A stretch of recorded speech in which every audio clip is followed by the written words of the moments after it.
कहानी एक ऐसी विद्रोहिनी की जिसने मुलायम के लिए बाल ठाकरे को दी थी चुनौती।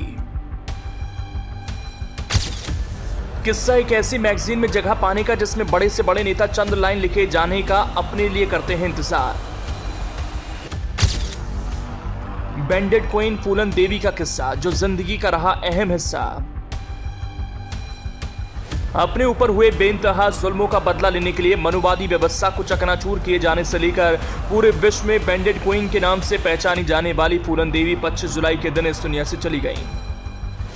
25 जुलाई 2001 को दिल्ली में उनकी हत्या कर दी गई थी। किस्सा उसी फूलन देवी का जिसने 11 सालों तक जेल की, गुमनाम जिंदगी और फिर लोकतंत्र के मंदिर संसद भवन तक का सफर तय किया।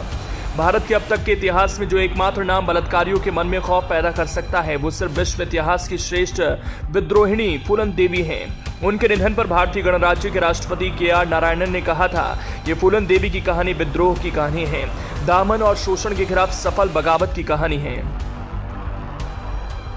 जालौन में 10 अगस्त 1963 को जन्मी फूलन देवी को बचपन से ही जातिगत भेदभाव का सामना करना पड़ा था। बात उस वक्त की है जब फूलन देवी 15 साल की थी। तभी गांव के ठाकुरों ने उनके साथ गैंगरेप किया। इतना ही नहीं, ये गैंगरेप उनके माता पिता के सामने किया। फूलन देवी ने कई जगह इंसाफ की गुहार लगाई लेकिन उन्हें निराशा ही हाथ लगी, जिसके बाद फूलन देवी ने खुद ही इंसाफ करने का फैसला किया और हथियार उठा लिए। अपने ऊपर हुए जुल्मों सितमों के चलते फूलन देवी ने अपने एक अलग गिरोह बनाने का फैसला किया। 14 फरवरी 1981 को बहमई में फूलन देवी ने एक लाइन में खड़ा कर उन 22 ठाकुरों को गोली से उड़ा दिया था जिन्होंने उसके साथ गैंगरेप किया था। फूलन देवी ने 1983 में तत्कालीन प्रधानमंत्री इंदिरा गांधी के कहने पर 10,000 लोगों और 300 पुलिस वालों के सामने सरेंडर कर दिया। फूलन को विश्वास दिलाया गया था कि उन्हें मृत्युदंड नहीं दिया जाएगा। 8 साल बाद 1994 में फूलन देवी जेल से रिहा हुई। रिहा होने के बाद उन्होंने राजनीति में एंट्री ली। फूलन देवी 2 बार चुनकर संसद पहुंची। पहली बार वो समाजवादी पार्टी के टिकट पर मिर्जापुर से सांसद बनी थी। फूलन देवी भले पढ़ी लिखी ना थी लेकिन व्यवहारिक ज्ञान के मामले में किसी से पीछे नहीं थी। जब स्वामी स्वरूपानंद सरस्वती ने कहा था कि वो स्त्रियों का छुआ नहीं खा सकते तो फूलन ने ललकारते हुए कहा था कि यदि स्त्री का छुआ आप नहीं खा सकते तो पैदा किस रास्ते हुए। फूलन के इस एक वाक्य में कितनी बड़ी बात है और कितना करारा तमाचा है यह हर कोई समझदार व्यक्ति समझ सकता है। फूलन देवी मुलायम सिंह यादव के लिए किसी भी सीमा तक जा सकती थी। वो उनको पिता के समान मानती थी। फूलन देवी की ताकत का अंदाजा आप इसी बात से भी लगा सकते हैं। जब मुलायम सिंह यादव के लिए बाल ठाकरे ने कहा था कि मुलायम सिंह यादव के लिए एक और नाथुराम गोडसे पैदा करना पड़ेगा, तब फूलन देवी ने कहा था कि मुंबई की बिल में बैठकर बोलने वाले बाल ठाकरे, यदि दम है तो बिल से बाहर निकल, मैं तुम्हें समझाऊंगी कि मुलायम सिंह यादव किस फौलाद का नाम है।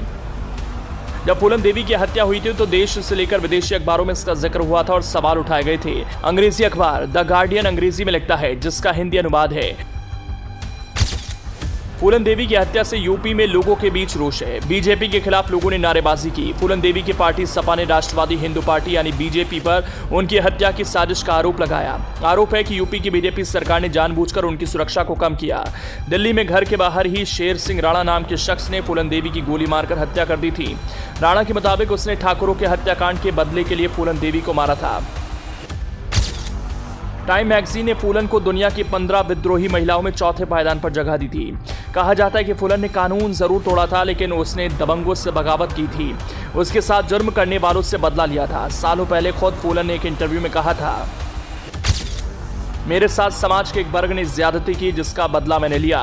फूलन गरीब परिवार से थी, पिछड़ी जाति की थी, उनकी जिंदगी में कांटे ही कांटे थे। समाज के बिछाए कांटों के बीच फूलन ने हालात को देखते हुए वो रास्ता बनाया जो उसे अपराध की दुनिया की तरफ ले गया। फूलन देवी ने कहा था कि आप अपनी बेटियों को पढ़ाएं, उन्हें बुजदिल ना बनाएं।